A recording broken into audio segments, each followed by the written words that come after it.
గడిచిన 2 వారాల నుంచి అనేక మంది నాయకులు కార్యకర్తలు వస్తున్నారు, కలుస్తున్నారు. వాళ్ళు అడుగుతున్న ప్రశ్న ఒకటే, ఏంటి సార్ ఇన్ని కార్యక్రమాలు, ఇంత అభివృద్ధి, ఇంత సంక్షేమం జరిగింది, మరి నిత్యం ఎమ్మెల్యేలు కానీ ఇతర నాయకులు ప్రజలకు అందుబాటులో ఉన్నారు, గడప గడప చేశారు, అయినా పార్టీ ఎందుకు ఓడిపోయిందని తరచూ అడుగుతూనే ఉన్నారు. జవాబు చెప్పాల్సిన బాధ్యత కూడా మా మీద ఉంది. ఒకటే ఈ రోజున ప్రతి కార్యకర్తకి, నాయకుడికి చెప్తుంది, సరే రాజకీయాల్లో గెలుపోవటంలో సర్వసాధారణం, మహానాయకులు ఓడిపోయారు, మళ్ళీ గెలిచారు. అలాగే ఇది కూడా మనం ఒక స్పోర్టివ్నెస్ తో తీసుకోవాలి. గతంలో గెలిచాం, ఈరోజు ఓడిపోయాం, రేపు తప్పకుండా గెలుస్తాం.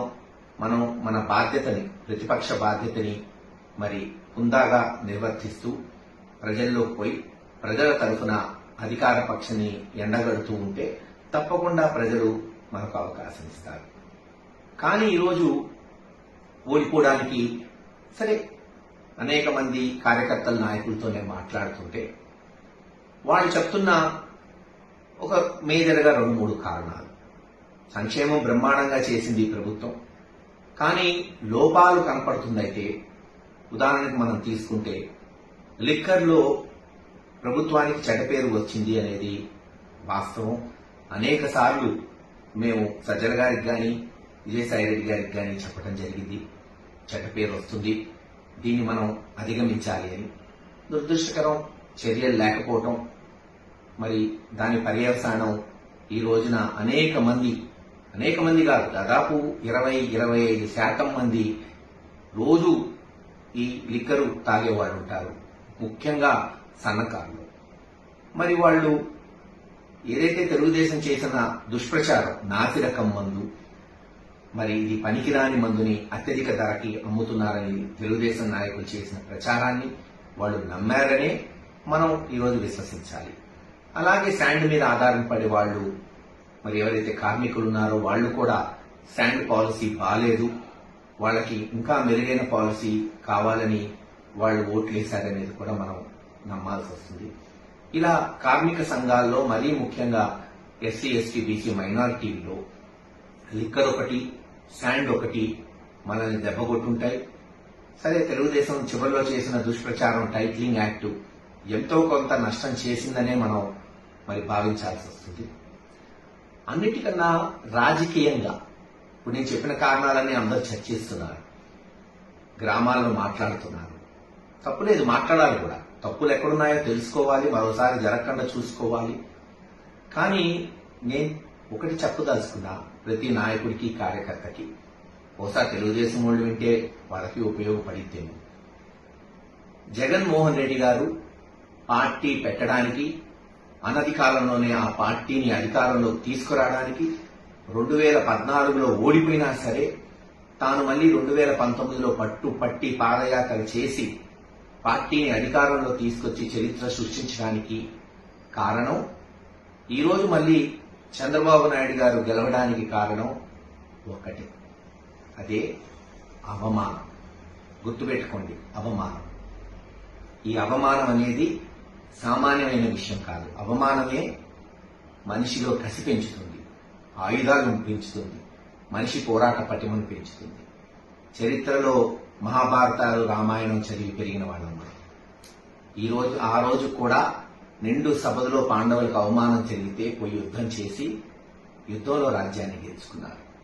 అలాగే శ్రీరాముడు కూడా అవమానిస్తే సీతమ్మను ఎత్తుకెళ్లి జైత్రయాత్ర చేసి మళ్లీ సీతమ్మను తెచ్చుకున్నాడు శ్రీరామచంద్రుడు. నేను ఆ దేవుళ్లతో పోల్చట్లా, చరిత్ర చెప్తున్నానంతే. జగన్మోహన్ రెడ్డి గారిని కాంగ్రెస్ పార్టీ తీవ్రమైన అవమానాలు చేసి రాజశేఖర రెడ్డి గారి కుటుంబాన్ని, చివరికి జగన్మోహన్ రెడ్డి గారిని జైల్లో పెడితే కార్యకర్తల్లో కసి పెరిగింది, నాయకుల్లో కసి పెరిగింది, పట్టుదల పెరిగింది. నిరూపించుకోవాలనుకున్నాడు, నిరూపించుకున్నాడు. మరి అలాగే గడిచిన 2-3 సంవత్సరాలు కొంతమంది, నేను అందన్నట్ల కొంతమంది వైఎస్ఆర్సీపీ నాయకులు వాళ్ళు మాట్లాడే విధానం, మరీ ముఖ్యంగా చెప్పాలంటే నిజంగా వైఎస్ఆర్సీపీలో ఉన్న నాయకులు ఎవరు కూడా మాట్లాడాల. తెలుగుదేశం నుంచి వైఎస్ఆర్సీపీ పార్టీలో వచ్చిన ఒకళ్ళిద్దరు నాయకులు తెలుగుదేశం నాయకుల్ని, ముఖ్యంగా చంద్రబాబు నాయుడు గారిని అవమానించే మాటలు మాట్లాడటం, బహుశా ఆయన జైల్లో పెట్టడం కూడా ఒక అవమానంగా తెలుగుదేశం క్యాడర్ భావించుంటుంది. కసి పెరిగింది, పట్టుదలగా పనిచేశారు. ఈరోజు పర్యవసానం మనం చూస్తున్నాం. కనుక ఏదైతే అవమానం అనేది ఉందో అది ఎప్పుడు ఎవరికి జరిగినా అవతల వాడు కష్టపడి పనిచేస్తాడు, సత్ఫలితాలు తెచ్చుకుంటాడనేది గుర్తుపెట్టుకొని ఎందుకు తెలుగుదేశం నాయకులు చూస్తున్నారని అన్నానంటే, ఈ రోజు గెలిచిన వెంటనే అనేక గ్రామాల్లో దాడులు జరుగుతున్నాయి. కొంతమంది వైఎస్ఆర్సీపీ నాయకుల్ని, కార్యకర్తల్ని అవమానిస్తున్నారు.